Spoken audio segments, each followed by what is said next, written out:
All right. There's a guy who's been sitting in here with us all day today that we've not talked about very much. He's a very dear friend of mine. He's a great songwriter.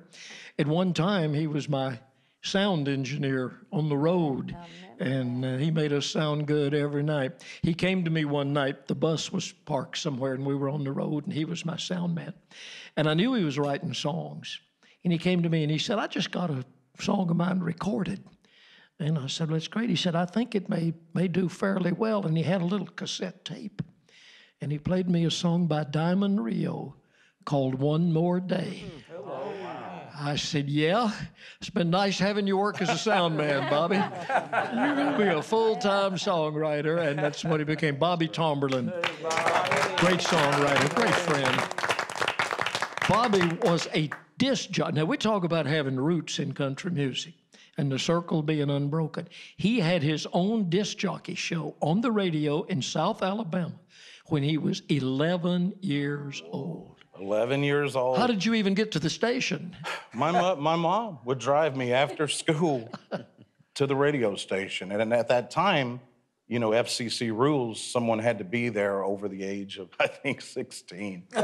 and my mom would sit out in the lobby, either my mom or dad. And just so many great memories during that time. I interviewed so many of you in this room. I interviewed you. I remember we did a phone interview, but I remember my folks driving me to Montgomery, Alabama. You were involved in Po Folks restaurants.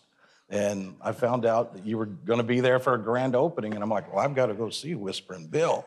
And they drove me up there, and I interviewed you, and you autographed a little picture. I still have that. Autographed a piece of fried chicken for you. Oh, yeah. And man, you have such an appreciation. This guy probably knows more about the legacy. Now, we were talking earlier with some others about Hank Williams, talking to Jamie Johnson and all. You probably know more about Hank Williams and the family and the South Alabama connections. You even brought Hank Sr.'s grandson here today, and I can't wait to talk to him and listen to him sing. How did you become so fascinated with Hank? Well, the first time I ever sang, I was like 4 years old. I sang, I Saw the Light on a Tree Stump, and had a little guitar. And that's my first musical memory. But no, I'm from a little town, Luverne, Alabama, and it's about 25 miles from where Hank Williams was born and raised. And I just grew up, you know, my family and different people would be like, oh, Hank played here at this Chevy dealership at the grand opening. Hank played at this community center. It used to be a country school. And there's probably a dozen of those old schools that are community centers, and they're just like they were back in the 40s.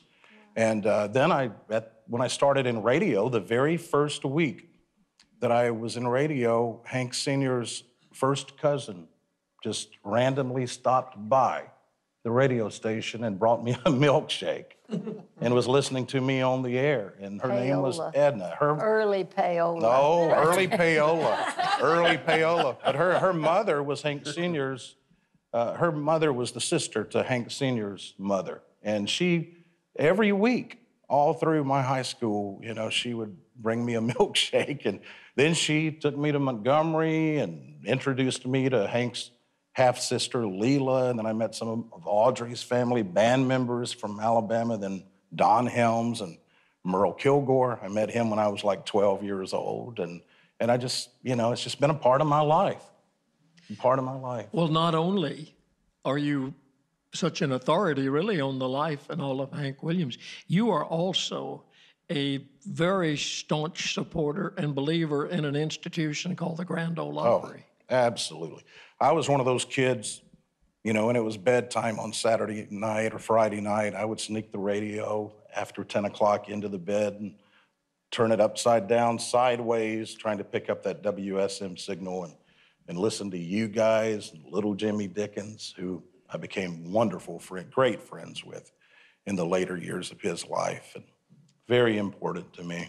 You've written a song about the Grand Ole Opry. I have wrote it with a guy by the name of J.P. Williams, very talented guy, and I'd been wanting to write a song about the Opry for many years. You've never really tried to be an artist, but you go out and you perform a lot as a songwriter. You go to songwriter festivals and places all around the country. And actually, it's gone kind of beyond that now. I was just with Linda and Tia in Texas the other week. So yeah, it's just kind of happened. It's a natural thing. It's not something that I came here to do, but it's really cool to break away from Music Row and get out there and just sing real country music to the real country fans. And Nothing like it. well, I think the people can sense that you're real, that you're genuine, and what you're singing is what you feel. Come up here and do the Grand Ole Opry song for us, because I know this